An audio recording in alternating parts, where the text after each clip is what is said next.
Hey guys, Tony Vega here. Got a few things I want to cover before we get into the episode. So first of all, thank you so much to all the wonderful patrons. We just got a new patron, Robert. Thank you so much for joining the $3 a month plus alpha tier. Also, Eladio, thank you for bumping up your pledge from $3 to $5. Really appreciate that. You guys make it possible for me to make this show. And to be perfectly honest, I don't make any money from this. I'm lucky if I break even, but I do enjoy producing this content, and again, you guys make it possible for me to at least, do it in a somewhat sustainable way. So thank you for that. If you want to support the show and what I do, or any of the shows that I do, you can go to japankyo.com/Patreon, sign up there for as little as $1 a month, or you can go to ko-fi.com/Japankyo to just give a one-time donation. Also, I've started doing some YouTube shorts, just kind of experimenting with video. Also the video versions of Japan Station. I'm also starting to do that, at least play with it. I don't know if I'll keep going with it, but I am doing it for now, and you can find that over at the YouTube channel for Japankyo at Japankyo News. And finally, in case you missed it, in the last episode of Japan Station, I talked about how I'm going to be walking across Japan, literally walking from Kyoto to Tokyo starting September 21st, 2023. No trains, no buses. Trying to do this within 30 days. It's over 300 miles, over 500 kilometers. It's going to be a very tight schedule, and I'm not sure if I can do it, but I'm going to do my darndest. And I will be shooting short videos and documenting in the podcast and doing what I can to get it out there, get it out into the world, so turn it into content so people can watch along as I try to trek across Japan. That is quite a costly endeavor. Thankfully, I do have sponsorship from the Hawaii Association of the Blind, but if you do want to help chip in and support for the amount that is not covered by them, you know what to do. Japankyo.com/Patreon for the monthly thing, and then ko-fi.com/Japankyo. I totally acknowledge that there's more important things you can spend your money on, including donations to some very worthy causes. But if you can afford to do so, and you want to support what I do, I would be very grateful. So you know what to do. Link in the show notes. But that's enough of that. Let's get into the show. Little known fact, chocolate and linguistics cause nosebleeds. Yeah, so you gotta be careful about that.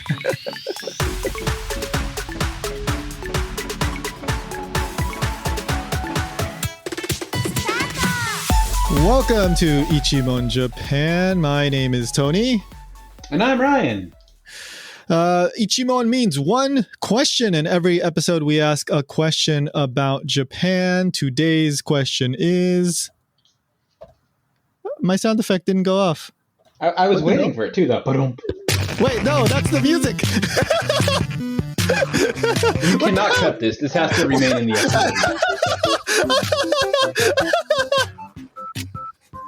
Okay, fine. I'm keeping this. So I'll manually insert the drum sound in just a moment because for some reason my mixer did not do the drum sound. So I'll just go. The question is. There you go. All right.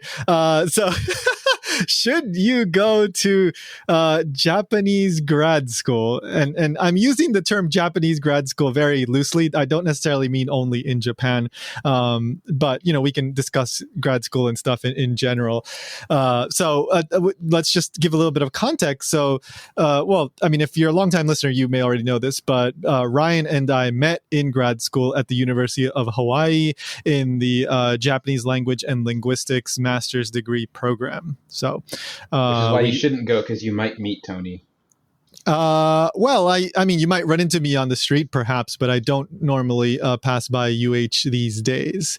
No, but you might meet a Tony, just someone like you. Oh, yeah. That, I mean, I think that is a reasonable claim. Yes.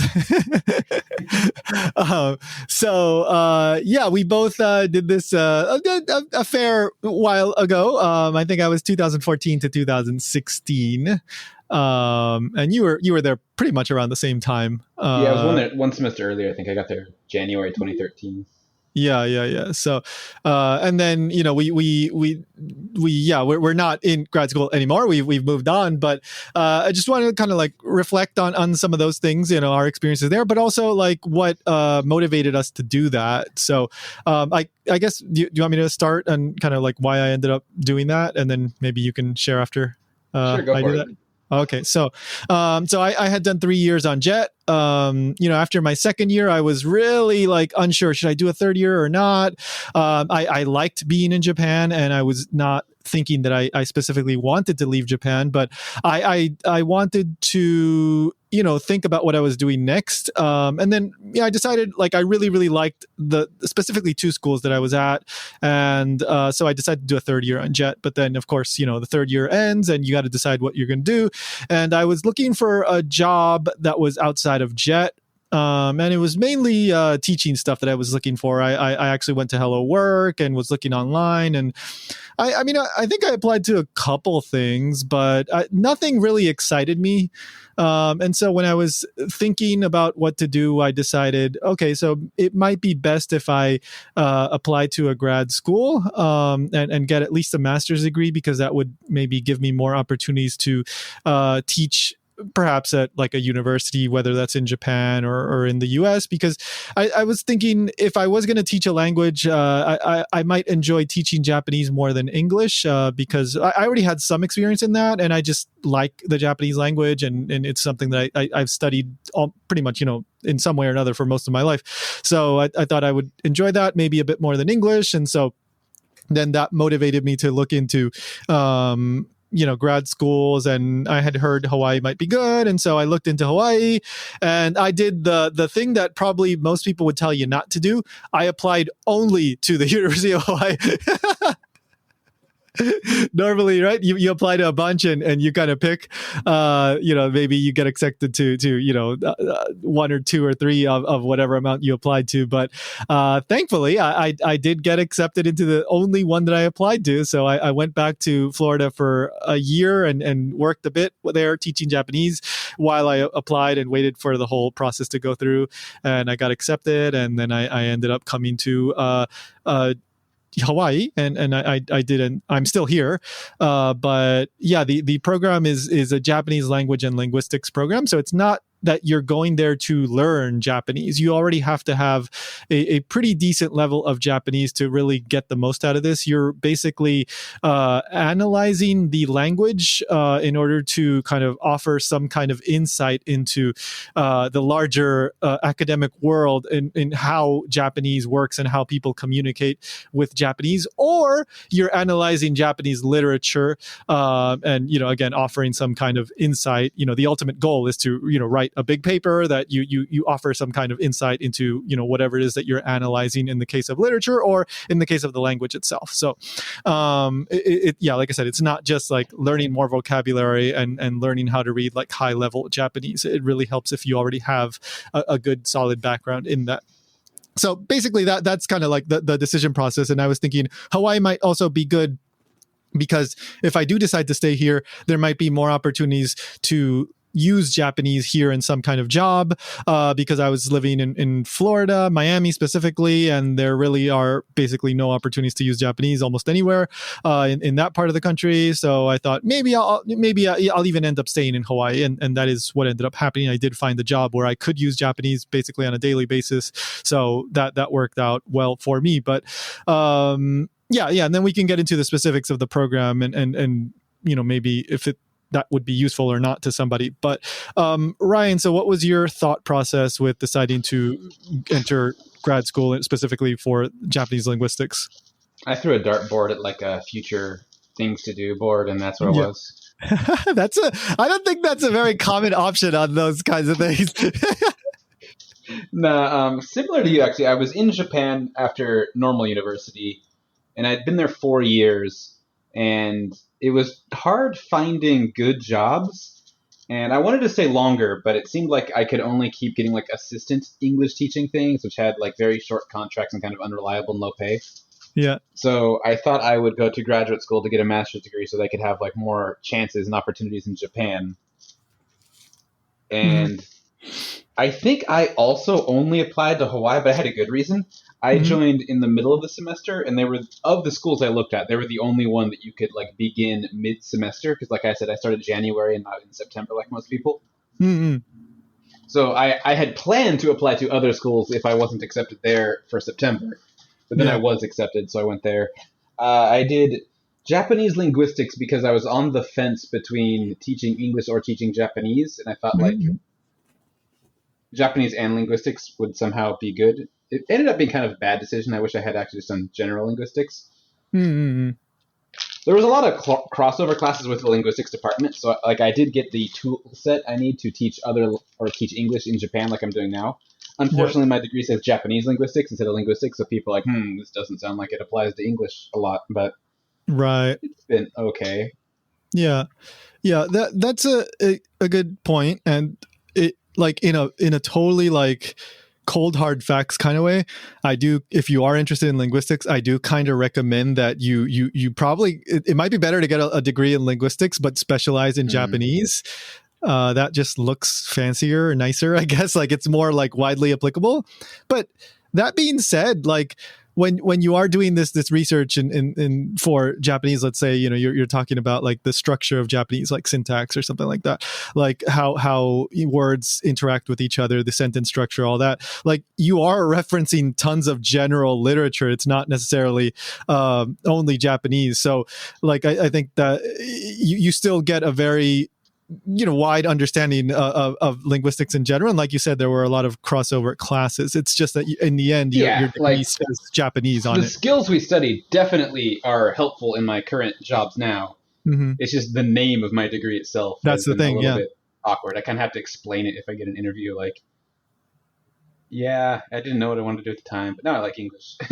Yeah.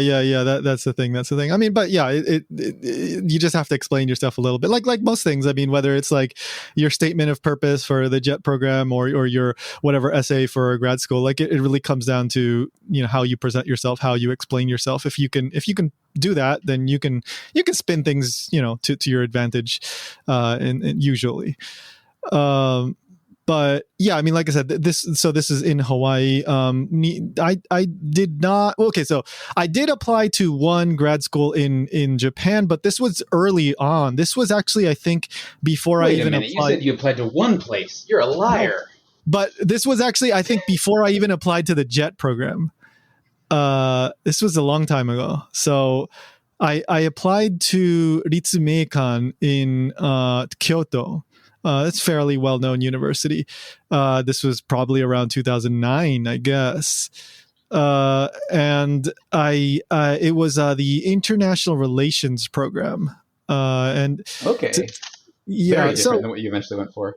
definitely, yeah. And I have to say that like I applied with kind of like I can't say that my decision was as clear as my decision to go to Hawaii for the linguistics aspect. Like that was something that I thought like, okay, I'm interested in this. I really want to do this. The Ritsumeikan thing was kind of like, I'm just going to give this a shot.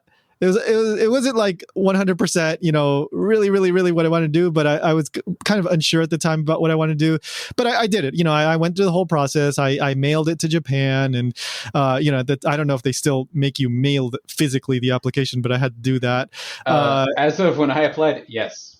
Okay, there you go. So that hasn't changed, even though it's been probably like 13 years or something. Actually, since we're on the subject, since I applied to a whole bunch of things in the last like 3 years, Yeah. I think literally one didn't require a physical paper application. Oh, there you And go. that was surprising. Like I got so used to always doing it. It was like, this is like, submit this to this website. I'm like, really? Yeah, that's weird. I'm pretty sure in the US it would be rare to have a university have you apply purely physically, like mailing in all aspects of the application. Even more than that, sometimes they want you to like modify something because they keep your stuff on records, I guess. So you have to send them another physical copy. Yeah. And so this gets worse. Okay. So this gets worse. So what happened was I sent it, right. And I think the application I remember the application costing something like $200 to $300. I might be slightly wrong on that, but I remember thinking it was like, damn, this is pricey. Like, because I think for most universities, and at least I don't remember how it was. I don't know how it is for other ones, but I'm pretty sure for University of Hawaii, we didn't have to pay to apply. I don't think I had to pay here either. Oh, well, Yeah. never mind. I'm thinking job applications now when I said. Okay. Yeah. No, paper. but for university, I mean, even if there is some kind of processing fee, I don't think it's usually like, a few $100s. But anyway, at the time, I remember I paid, and I was like, man, this is pricey. I hope I get in at least, right? And then on top of that, what happened was, they didn't email me or anything like to tell me like if I got in. Like, I had to ask a friend of a friend, or I had to ask a friend to ask their sister to go to the university to check like a board or something where the names were, I guess. And I wasn't on there. So yeah, I did not get into that one, which I think is for the better. I'm perfectly fine with how things turned out. I think it may have been worse if I had ended up going there, because I like I said, I don't think my heart was in it at the time. But yeah, if you are interested in doing a grad school in Japan, I do know that there are grad school programs like the one at Ritsumeikan that are in English. There are other ones that, of course, there are plenty in Japanese, but you would need to apply and probably show your proficiency, some kind of certification like the JLPT or whatever, probably for a situation like that. And then there are grad school programs that have, like a hybrid kind of thing where you do learn and study Japanese as you take classes and do your research. So, that we're not going to give specific details, in this episode, but there's certainly definitely options, if you do a little bit of research online. So, that is one option. But ultimately, both of us, we did Japan focused stuff in the US in the grad school thing. So, I mean, we can discuss, what we specifically studied, and then kind of do a quick wrap up at the end, whether we think this would be beneficial to someone or not. But as for myself, like, I ended up focusing on sociolinguistics for Japanese at the University of Hawaii. And what that is essentially looking at the way people actually use language and kind of understanding why they do things in a certain way. And oftentimes that involves like recording people, conversations, and then analyzing like specific, words and parts of a conversation and comparing them and saying like, oh, in this situation it was used like this, but in this situation it was used like this. So actually this word or phrase doesn't necessarily mean this, actually they're using it in this new innovative way, blah, blah, blah. And we do this all the time with whatever language is your native language. I absolutely love this. And it was super fascinating, super interesting.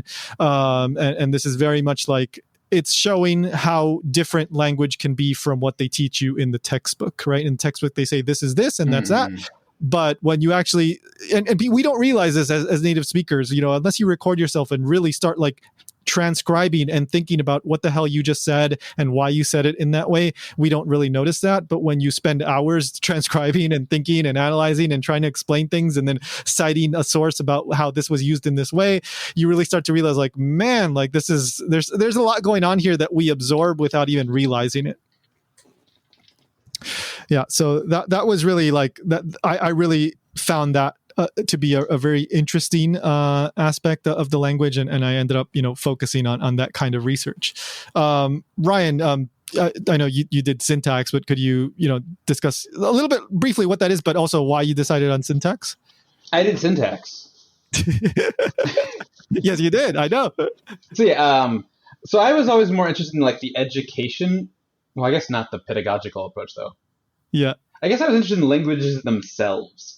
So syntax is like the structure of a language, like the relationship between all the parts and how they can be arranged to derive meaning and stuff. It's a very complicated way to say it.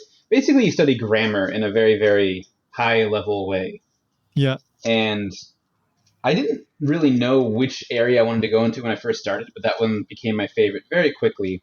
And it does help when you're trying to teach things. So normally, if you want to be a teacher, people go into pedagogy because that's the one that's actually like teaching a language. But I do think syntax is also very useful with that because I have a very good. Like, I'm one of the few teachers that when people ask like the difficult questions, like, "Oh, why does the language do this?" instead of just saying like, "Oh, it just is like that," I usually can actually answer them, Mm-hmm, depending on the question. I've had right, some right. weird questions over the years. Yeah, and you can draw them these nice, they call them syntactic trees, right? Yes. Where you can draw like this word interacts with this word, thus you get this meaning, and or this is why you get this ambiguous meaning because this can interact with this or that or blah blah blah. And it's this, I mean, it's really interesting, but I'm not good at that side of this whole like linguistics, I don't know, It like is often considered like the hard one, I think. yeah, it's very mathy in a way. Yeah, uh I kind of like yeah. math though, so I was into it. Yeah. I I am more think about the people and talking, so that's why like I'm not too good at that. But yeah. it is also very interesting if you're like I said, I was kind of between teaching Japanese in America or English in Japan. And Mm, I do think knowing syntax is the most interesting if you're thinking of things like cross linguistically, because there's similarities across all languages that you wouldn't expect to be there until you kind of dive in deep and look at the weird abstract flow charts of them. yeah. And also it teaches you like the different kind of language patterns and types of languages, and the fact that English is one way, but actually like you can do something else with language, and Yeah. it is really interesting on a kind of theoretical level. You don't have to understand a language to know how it's structured and how the words interact with each other. It really changes how you think about language. Hmm. And I will Yeah, say, just in case anyone else tries it, I think everyone's like day one, you look at it and you see this like abstract, like the language trees, yeah. and people think that's like a bunch of nonsense because like, oh, there's Mhm. no way this is actually what's going on in language. But like the more you get into it, eventually there's kind of like an aha moment. You're like, holy crap, this really is what's going on in language. Yeah. No, it is super interesting, and yeah, it does. It's a way to map out kind of how we assign meaning in our minds, to these random sounds that we Mm. make with our mouths, right? Yeah, it is very interesting. So we have syntax, and we have like what I was talking about, sociolinguistics. There's also other aspects Yeah, to this pedagogy, that like I people, mentioned. yeah, some people focus on pedagogy, which is basically studying how to teach effectively in a sense, right? So people will focus on doing research on how, for example, students acquire language, specifically Japanese. They do research. They use their students as guinea pigs with consent. Sometimes. Sometimes there's some people that like to run away to Japan to avoid consent. Let's put it that way. Well, I think you need. Okay, I won't give any names. I heard a story secondhand here in Japan that someone was using their lessons here for like research purposes, but they never got approval from anyone, and Yeah. it became a big problem.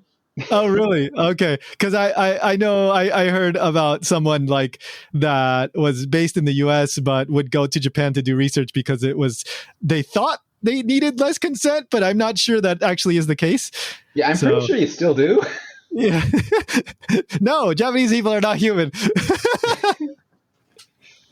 So yeah, sorry, side tangent there, but yeah, I mean, of course, any research with involving human subjects, you do need to do the proper consent and all that kind Yeah, of both stuff. from the There's school and from the students themselves. exactly, yeah, and there is like certification kind of training like for that whole process. So that's actually why I decided to do my research on like publicly available like data, like from shows, because then that's public data, so you don't need to get consent from the people you're analyzing.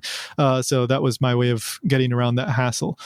So yeah, so pedagogy, basically, if you're really interested in teaching, especially like at a university level, but not necessarily, but still, like if you're really interested in that, you would focus more on pedagogy, and write about I, your research. Mhm. I'm just going to interject. I never like officially counted, but I think in our department, pedagogy was the most popular. At least that's the feeling I got. I would say that I got that feeling too. Yeah, I think so. I think socio Uh, is maybe number two. yeah, yeah. And Syntax was not last because we still had two people. I think that some areas we just didn't have any students. I don't think we yeah. had a So phonology person. That's the next thing I was going to bring up. So also there's phonology, which is the study of the sound structure of Japanese, like, how sounds interact, how the whole kind of phonetic alphabet, so to speak, right? The alphabet of sounds that Japanese has, how it all interacts, and why things make a certain sound, why things change when they're next to a different sound, et cetera, et cetera, et cetera. Like just all about the sounds. You can get into that, but at the time, I don't think we had a specialist in that and in the department. He There's also, retired. yeah, he had just retired, I believe. Yeah, yeah. And then there's the what's it called, like the historical linguistics, or what's the name of that? Like when you One too. That's one I wanted to take more of, but it was the same teacher who retired. Yeah, it was the same guy, exactly. Yeah, so basically, that's more looking at like the history of language, how it's evolved, like where words came from. There's all aspects to that, but basically, I think that's what a lot of people might think of when they first hear linguistics. Oh, you're kind of thinking about like where language came from, why is this word this way? That's one subset of you could say the larger linguistics family. I think those are kind of the main areas. And then, like I said, we had the literature aspect, which was kind of like a sub department within the department, right? Like there was a different set of teachers that would focus on Japanese literature, which is also super interesting, but I did not focus on that. So yeah. As for like my own personal experiences with grad school, I am very glad that I did it. It was not necessarily easy. There's a lot of reading, a lot of challenging yourself, especially like if you really want to get serious, it often helps to use Japanese language academic research. You have to like do research in Japanese and cite Japanese sources, because there are like linguists and people writing about language in Japan, but they only publish in Japanese. So I had to, read some Japanese language articles in order to cite for my research. And that was, one little thing that I kind of pushed myself to do. And I'm glad I did that. And also it just like Ryan said, it really helps. I wouldn't say it totally changed my perspective on language, but it definitely like pushed me, like evolved my understanding of language and helped me appreciate it more and kind of interpret things, maybe even get rid of some biases that I may have had, because, for example, I don't know many people might think like, oh, a dialect is actually like a standard thing. There's a standard thing and everything else is a dialect. It's like, no, like everything's just a dialect, right? Like you really, that kind of stuff really gets hammered into you. There's like no objective thing. It's just language just happens to be like this at this specific moment. And like the standard dialect in Japan is just a historical thing. Like it doesn't mean that is actually like the norm. It's just kind of the default because of historical reasons. And even like within the standard dialect, there's all kinds of exceptions and all that, and with the shitamachi like dialect and all that. So it's really, really interesting for somebody that's really into the Japanese language. Like I think you enjoy a lot of the stuff that you learn in the class, but it's not necessarily easy. You really do have to be dedicated, I think, and you have to really have an appreciation for the language and have to have a bit of a drive to do this, because it is a very specific thing that, let's face it, is like if you get into like, I don't know, computer science or something like that's probably way more profitable. That's the reality, right? If you get into a much more practical area, that's probably, from an employment perspective, a much more stable and sound decision. But if you're really passionate about something, I like this, I think you can get a lot of enjoyment, despite there is a stressful aspect to this, especially depending on what your academic advisor, your kind of the teacher that you end up working under. There's certainly stories, I'm not going to say anybody, because this is something that happens universally. Department, no matter what department or school you're at, sometimes you end up with an academic advisor, a professor that may not be so helpful. Sometimes you end up with the most wonderful person in the world. That's, it really is a case by case kind of thing. So you have to be aware of that as well. What was, I don't know, anything you wanted to add to that? My opinion is quite positive. Since my goal was to do higher level education related to languages, I think it was absolutely necessary. Yeah. All of the university positions in Japan, or at least almost all of them, require at least a master's degree. Mm-hmm. It's actually getting a little crazy. Some of them want you to have a PhD just to be an instructor, not even be a professor. Wow. So Okay. yeah, I think that's crazy. I feel like they're just being optimistic that they're going to get that because if you had a PhD, I can't imagine you applying for this job. Hmm. Hmm. It's a good job, but like you had to put a lot of effort in to get the PhD. But yeah, if Yeah. your goal is to be like a teacher, especially higher level in the university system, which I've only been a part of the university system in Japan now for what 3 months, but I Yeah. think it is more easy to live with, like financially, and has Hmm. much more long term prospects than like the high school stuff. If you don't have a Exactly. master's, if, talking from the perspective of people who might want to come to Japan, like on Jet or something else, like my problem I had before my master's, usually you can only be like an assistant teacher of some sort if you don't have a master's, which is Hmm. a fine job and it's fun. But if that's what you want to do forever, it's hard to find positions that last more than like 2 or 3 years because they usually have like time limits on their contracts. That's the thing. Yeah. There's also time limits on the university ones, but they tend to be a lot longer. Hmm. And I've heard it's not that hard once you get into that system, just like bounce around between different universities in the same area. Yeah. Yeah. Yeah. Yeah. Yeah. And I've heard that, of course, it has gotten more competitive. So, having a master's degree, especially if it's in, teaching, or I'm sure that would be beneficial. And for you, linguistics, it's definitely in that language. And you were actually a graduate assistant, I think, is that the name of it? You were teaching as you were also Yeah. taking classes. So you have experience teaching at a university level. So that also, sets you apart from maybe some other applicants. Yeah, that is very valuable just to say, like, I have 1 year or so university Mhm. teaching. Yeah, yeah, yeah, yeah. So, yeah, if you do want to, continue teaching in Japan, this isn't the only option. I mean, I'm not saying you have to go to Japanese language and linguistics or whatever like that, but just graduate school in general is a pretty good option. And I know that there are plenty of good reliable options that may be remote as well. So you might be able to start that even while you're on Jet, or maybe you find some other thing to do while you're taking these classes, and then once you get that degree, then you can maybe apply for a university position. So if that is what you want to do long term, I would say grad school is definitely something to look into, and which kind of grad school is specifically to you. We can only speak about our specific experiences. As for the PhD, I considered it, but as I was wrapping up my second year, I definitely considered and I thought about it quite a bit. But I saw just people I knew that how long it would take, and maybe like 3, 4, or 5 years, and the amount of research and all that goes into it. I have an immense respect for anybody that goes through that, but I wanted to basically get into the outside world and like start working and gonna not get another 4 or 5 years in academia. As much as I enjoyed the research, it just seemed like too stressful of a process, and I didn't necessarily see myself doing that for the rest of my life. I wanted to try something different, and so far I'm okay with how things turned out. But I think that's a very big decision, and it's perfectly fine to go forward with it or not. I think you can.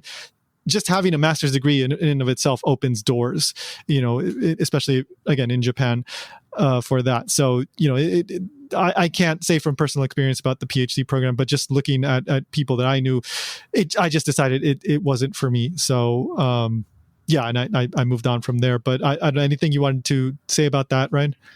I guess, so like I said, I have no regrets over doing the program at all. I think it was good for my future goals and plans. But I Mm, do think I met some people who I think it wasn't ideal for. yeah, And my advice would be have a goal or plan in mind before doing it. Because I yeah, think I yeah. met some people that just like they graduated college and didn't know what to do, so they figured they'll just go to graduate, like stay in school longer, so they just went straight into graduate school. That happens. Yes, that happens. Hmm. Yeah, And and I feel like if you're just trying to like buy time before deciding a career, you might end up with mhm. just extra debt and nothing really to show for it. I mean, it's still advantageous to have, but it's better if Yeah. you're like you have a reason you want to do it. that's absolutely the case, and I think that would have been me if I would have ended up going to that Ritsumeikan thing that I mentioned earlier, because I do feel like I was kind of applying just to do something, because it was shortly after I had graduated from university, and I felt like maybe I should do grad school, but I didn't really have a clear idea of what I wanted to do, so I just kind of looked up like whatever, and I it's like, okay, this sounds interesting, and so I applied and it didn't work out, but by the time that I applied for the University of Hawaii, I had a much better idea of what I want to do. That my passion for the Japanese language was much clearer, and I it didn't end up happening that I became a teacher, but my idea was that I would eventually teach Japanese. And so at least I had that goal going into it. And then, life happens and sometimes you find other opportunities. And so, that all works out great. But at least if you have a goal, you're working towards something. And especially when you're doing that research, and sometimes, it can take months, to write your paper or whatever, like, and it can be really, really hard. And sometimes you're getting criticism from, person A or person B. At least if you have that goal, you can think like, okay, I got to put up with this, but I'm working towards something bigger. So once I'm done with this, at least I'll be able to move on to that thing that I wanted to do. So yeah, like I think it was a great experience for me, and I met some wonderful people, yourself, and many, like Lynn, who's been on the show before. And I don't want to keep naming names, because then maybe somebody will tell me, hey, you forgot to say my name. But, and Christine, we had her on the show too. So I'm only naming the people that were on the show. So, but like when you're in this kind of situation and you're like literally seeing these people every day, and you're all going through these like, oh my God, I have to write this paper. Like, oh my God, this teacher said this thing. Can you believe this? Oh my God. Like when you're having these like, I don't know, like tough situations sometimes, like it really bonds you.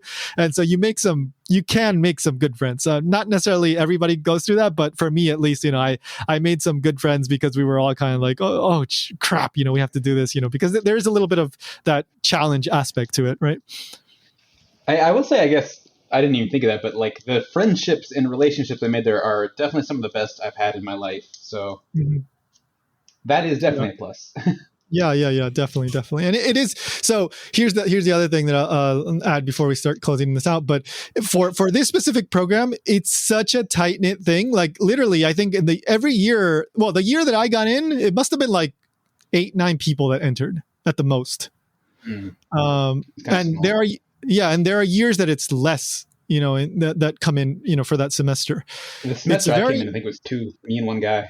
Right. Well, you came in the middle of the year, so that makes it, probably even smaller. But I was in the fall semester, so I think usually that would be a little bit bigger. But I think usually it's under 10 people.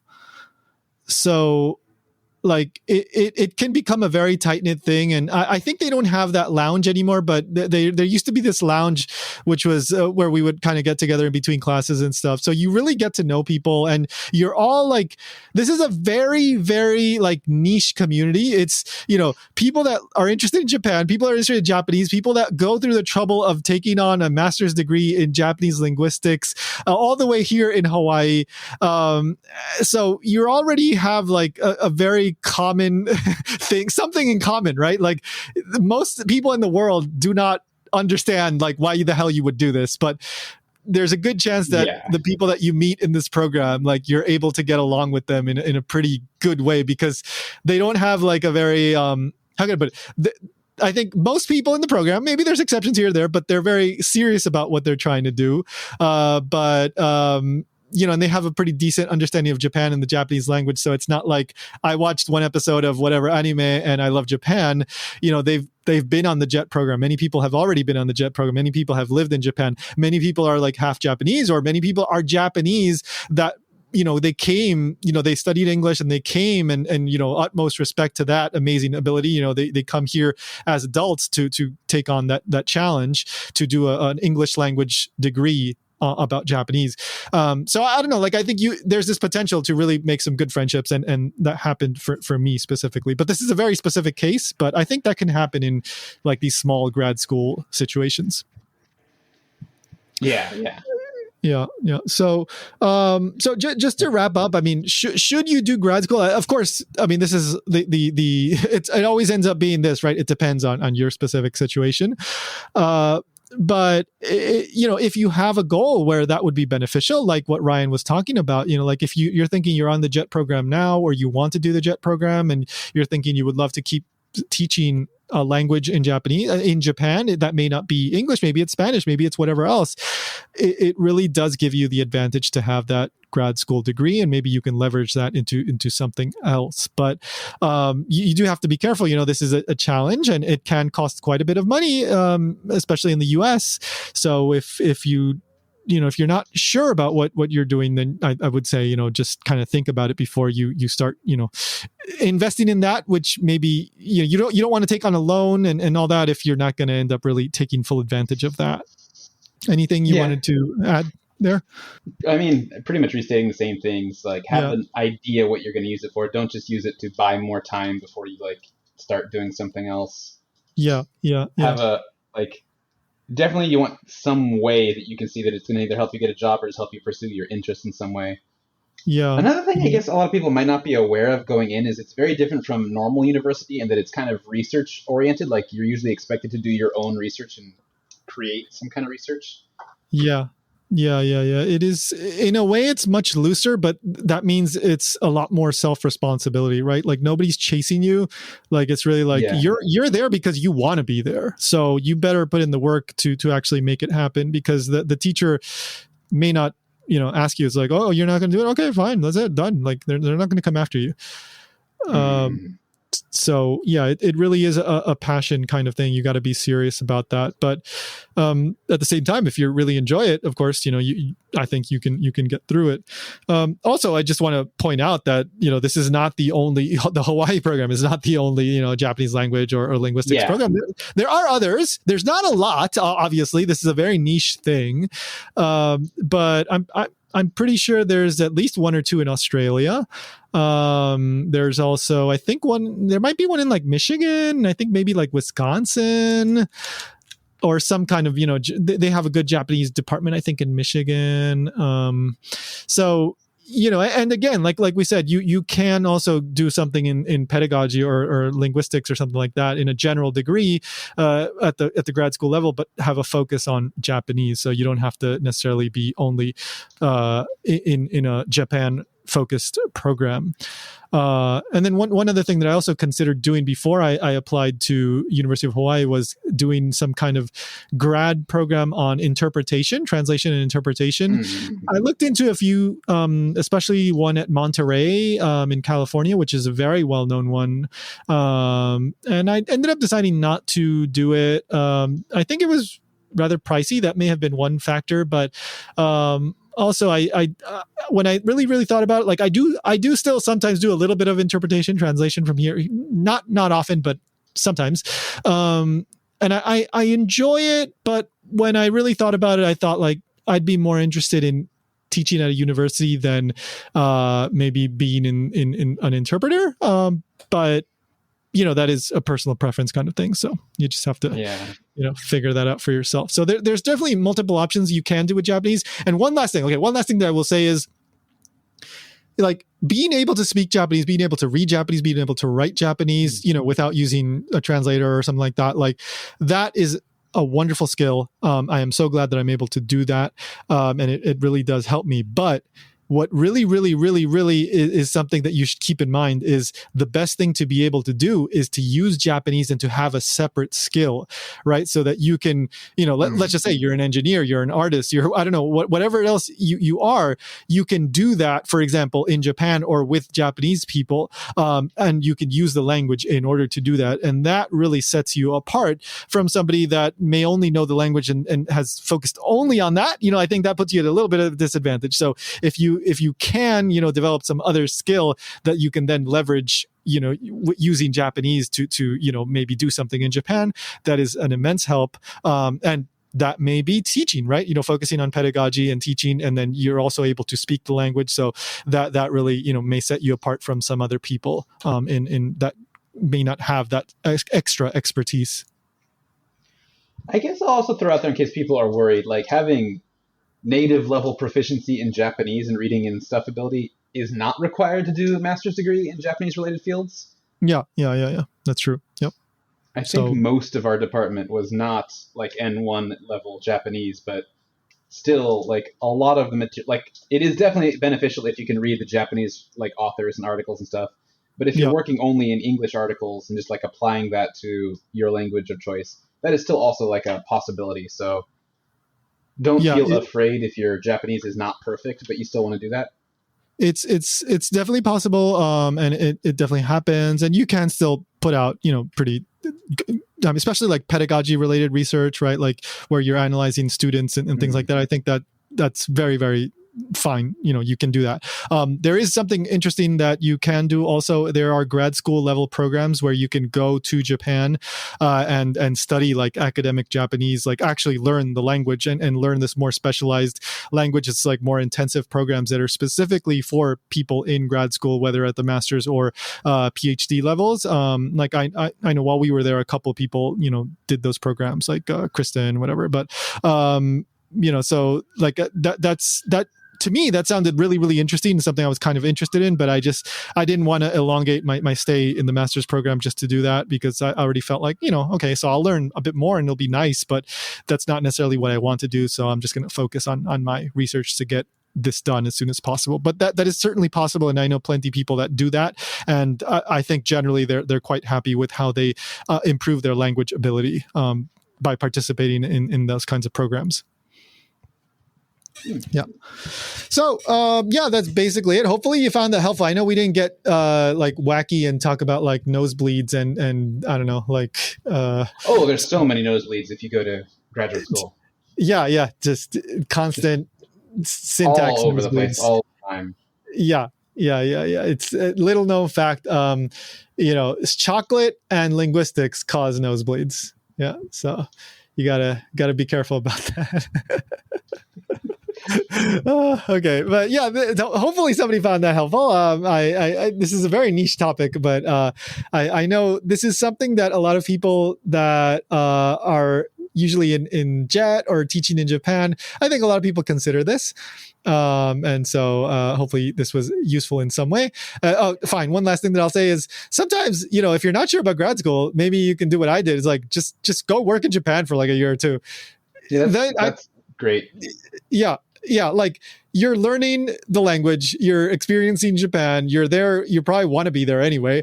And it gives you a bit more time to really figure out like, I actually do want to be in Japan longer. So maybe I should do grad school, blah, blah, blah, blah, blah. And you can do research as you're in Japan. And also like, let's face it, like in Japan and in the JET program, especially, like every situation is different, but a lot of people have a lot of downtime, and many people do grad school, like remote grad school, while they are on JET. So that is another option. You can get, earn money while you're doing remote classes as well.